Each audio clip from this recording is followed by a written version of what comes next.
Hi guys, I'm back to read Flat Stanley chapter 4.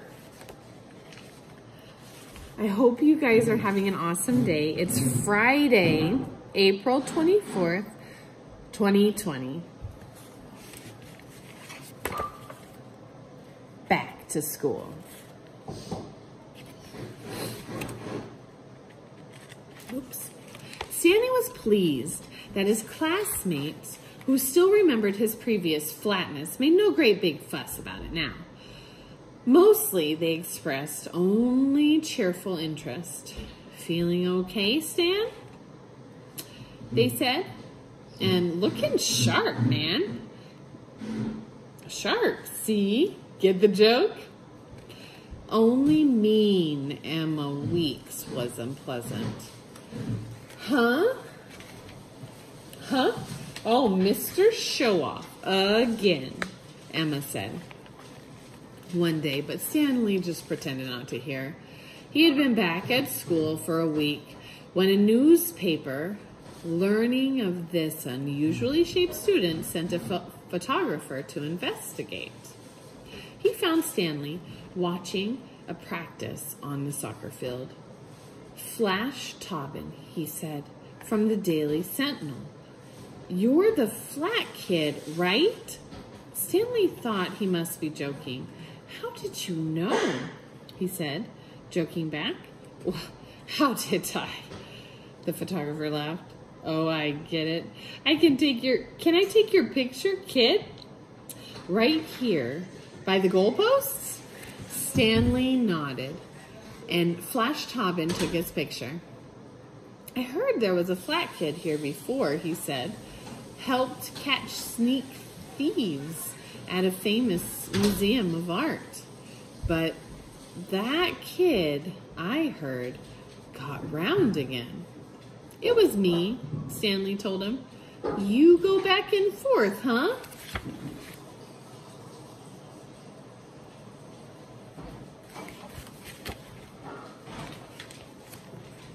The photographer was impressed. "Okay, get round now.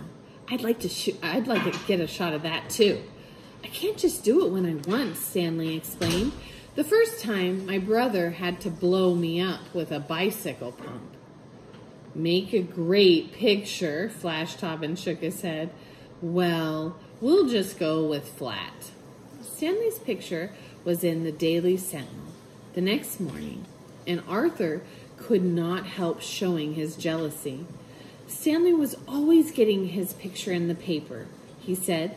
Didn't they see how interesting it would be to have a picture of his brother? There was soccer team practice that afternoon, and the day was windy. It was worrisome.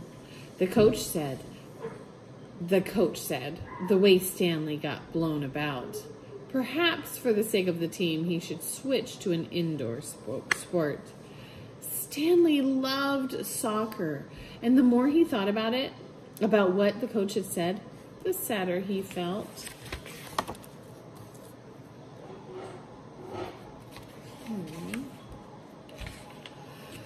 Miss Elliott, his homeroom teacher, noticed that he was not his usual cheerful self.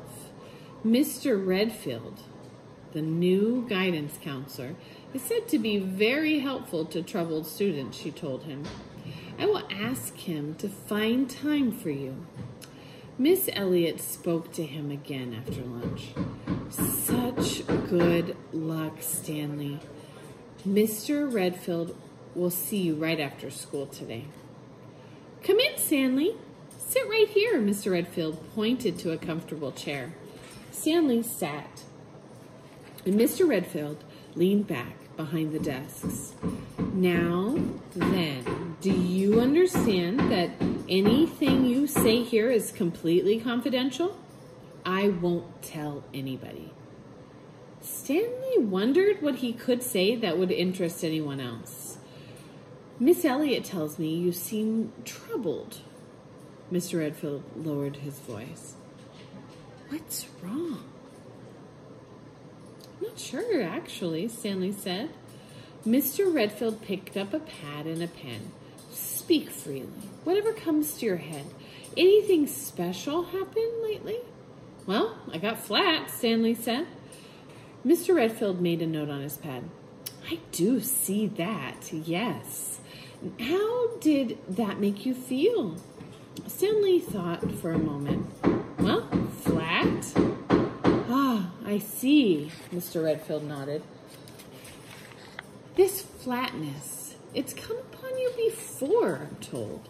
Is it possible that somehow, without even admitting it to yourself, you wanted it to happen again?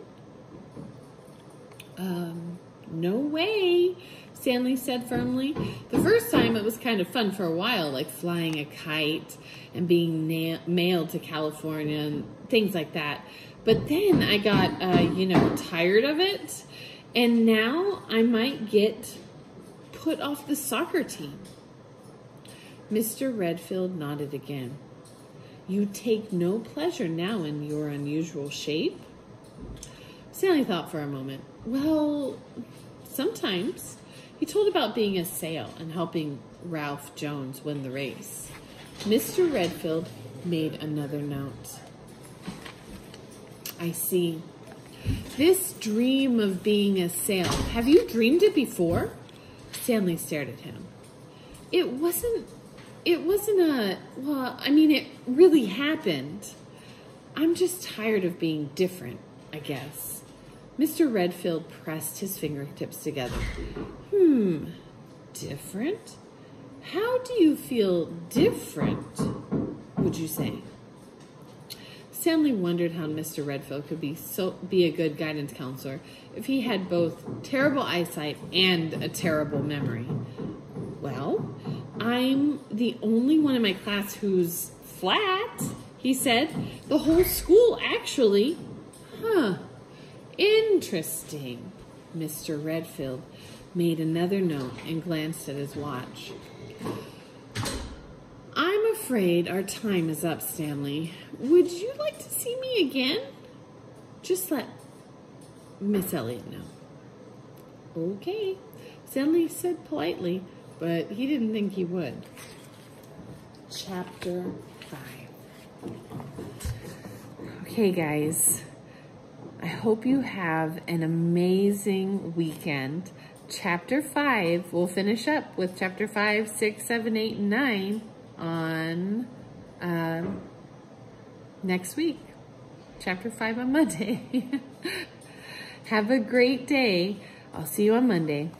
Bye.